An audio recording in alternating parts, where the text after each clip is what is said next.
Now to the African nation of Mali and the ongoing efforts to preserve priceless records of the past from the library of the fabled city of Timbuktu. The city was overrun in 2012 by al-Qaeda, who destroyed manuscripts dating back centuries. The militants are now gone, but the turmoil remains, and time may be running out to save these irreplaceable documents.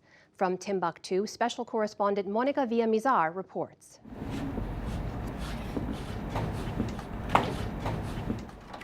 These people are saving a world of knowledge, a world nearly lost forever. They are digitizing tens of thousands of ancient manuscripts rescued from near destruction during the al-Qaeda occupation of Timbuktu 5 years ago. Al-Qaeda destroyed monuments and libraries that were 7 centuries old. The militants implemented Sharia law and banned anything considered sinful, like the manuscripts, which were seen as pagan writings. Many were burnt. Despite the deadly conflict, Abdelkader Haidara managed to save around 200,000 books. We smuggled the manuscripts out very slowly, little by little, over a period of 6 months. We took them out of Timbuktu in 4x4 SUVs. We brought them to Bamako. We also stockpiled them in small boats about 5 miles outside of Timbuktu and took them 375 miles away. Haidara, whose family also owns an important collection of manuscripts, has digitized 20% of nearly 200,000 documents. The originals are kept in this room, classified by family and year. They deal with myriad subjects: astronomy and physics, politics and magic. These gentlemen you see are reading page by page of each book, and they're making notes like a summary of what it says. But time is running out. The books survived for centuries thanks to the dry desert of Timbuktu, but now live in the heavy tropical climate of Bamako, Mali's capital. Timbuktu and northern Mali, still plagued by conflict, remains a no-go area. There is an urgency because we have used 20% of the funds already. It's a lot, but keep in mind we have hundreds of thousands of manuscripts. These books are relics. Some date back to the 13th century and have survived for more than 700 years. This one was damaged a little bit by the water. The fabled city of Timbuktu is an oasis of culture in the middle of the desert. For centuries it served as a main hub of the trans-Saharan caravans. Here it can feel like time has stopped. The noble houses of Timbuktu have been holding book readings for decades, a sort of ancient version of book clubs.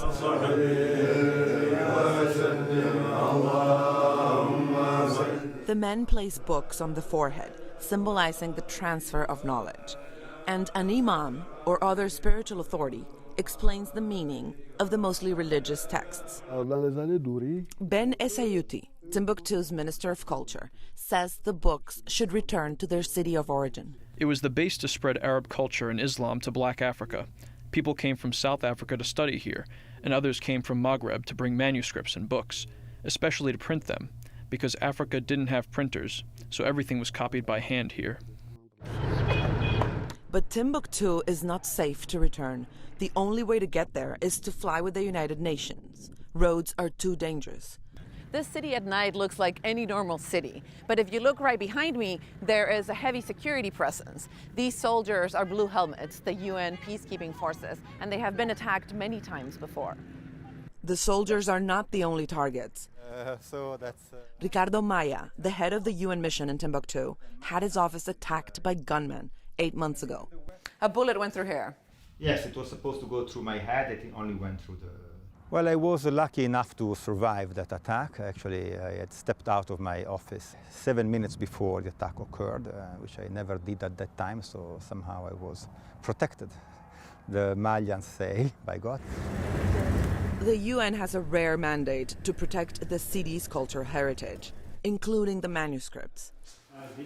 They are important because they are a testimony of what has been going on here, that we see today as a remote outpost in the Sahara, 9 centuries ago, when this was a major cultural center, where there was a large university with teachers and scholars coming from the Arab Peninsula. Some of the families who own ancient manuscripts refused to smuggle them out of the city during the Al-Qaeda occupation of Timbuktu. We managed to track down one of them, and we're going to ask why they wanted to hold on to the books. Hawa Touré owns a private library. She fled when Al-Qaeda took over Timbuktu, but hid away her precious books before she left. We couldn't take the manuscripts with us. The occupation took us by surprise, but people had to decide what to do. So people started to find ways of hiding their manuscripts before leaving. When everyone returned, it was time to find them. Most of her manuscripts are inside coffers, still hidden in undisclosed locations, because she's not convinced that the city is safe yet. But she has unearthed one of the many chests to start organizing her private collection.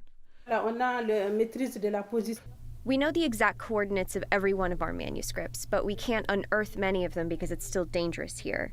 So we can't start organizing them yet. They will remain in hiding. It's really a problem, and it's much better that it remains a secret for the security of all of us. Mustafa Cissé, an archivist and family friend, has started to classify the manuscripts. The writings contain personal records of Touré's family, their finances, illness, even love affairs. So his job is to keep the secret safe while making the other portions available to the public. Timbuktu, a city on the edge of the Sahara, is harder to access today than it was centuries ago.